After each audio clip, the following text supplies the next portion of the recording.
Sujata ಭಟ್ಗೆ SIT shock. ವೈದ್ಯಕೀಯ ವಿದ್ಯಾರ್ಥಿನಿ ಅನನ್ಯ ಭಟ್ ನಾಪತ್ತೆ ಪ್ರಕರಣಕ್ಕೆ ಸಂಬಂಧಪಟ್ಟಂತೆ ಎಸ್ಐಟಿಯಿಂದ ಈಗ ಸುಜಾತಾ ಭಟ್ಗೆ ನೋಟಿಸ್ ಜಾರಿಯಾಗಿದೆ. ಈ ಪ್ರಕರಣದ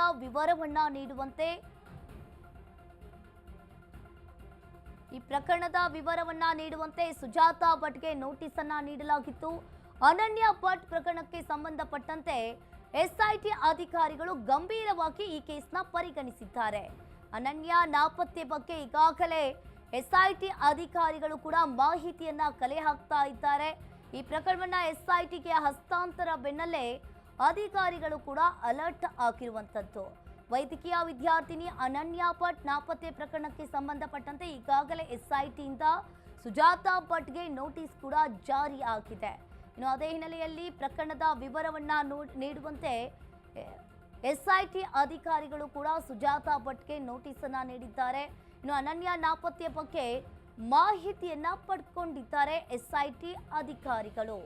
ವೈದ್ಯಕೀಯ ವಿದ್ಯಾರ್ಥಿನಿ 2003ರಲ್ಲಿ ಅನನ್ಯ ಭಟ್ ನಾಪತ್ತೆ ಪ್ರಕರಣಕ್ಕೆ ಸಂಬಂಧಪಟ್ಟಂತೆ ಈಗಾಗಲೇ ಎಸ್ಐಟಿಯಿಂದ ಸುಜಾತಾ ಭಟ್ಗೆ ನೋಟಿಸ್ ಅನ್ನ ಕೂಡ ಜಾರಿ ಮಾಡಿದ್ದಾರೆ. ಸುಜಾತಾ ಭಟ್ ಅವರು ನನ್ನ ಮಗಳು ಕಾಣೆಯಾಗಿದ್ದಾಳೆ ಅಂತ ಕೇಸನ್ನ ದಾಖಲಿಸಿದ್ರು. ನನ್ನ ಮಗಳನ್ನ ಕೊಂದಿದ್ದಾರೆ, ಅತ್ಯಾಚಾರ ಮಾಡಿ ಕೊಂದಿದ್ದಾರೆ ಅಂತ ಕೇಸನ್ನ ಸುಜಾತಾ ಭಟ್ ಅವರು ದಾಖಲಿಸಿದ್ರು. ಇನ್ನು ವೈದ್ಯಕೀಯ ವಿದ್ಯಾರ್ಥಿನಿ ಅನನ್ಯ ಭಟ್ ನಾಪತ್ತೆ ಪ್ರಕರಣಕ್ಕೆ ಸಂಬಂಧಪಟ್ಟಂತೆ ಈಗಾಗಲೇ ಅನನ್ಯ ಭಟ್ ಅಸ್ತಿತ್ವದ ಬಗ್ಗೆ ಹಲವು ಅನುಮಾನಗಳು ಕೂಡ ವ್ಯಕ್ತವಾಗ್ತಾ ಇದೆ.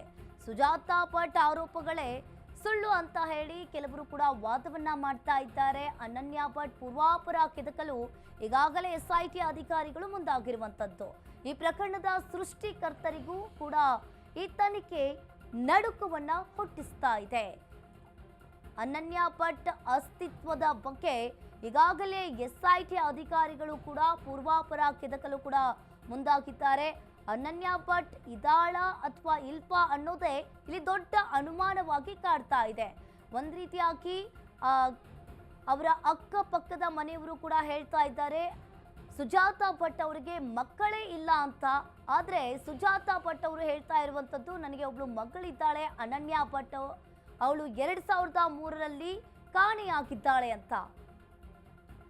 ಧರ್ಮಸ್ಥಳದಲ್ಲಿ ವೈದ್ಯಕೀಯ ಶಿಕ್ಷಣವನ್ನ ಈಕೆ ಪಡಿತಾ ಇದ್ಲು.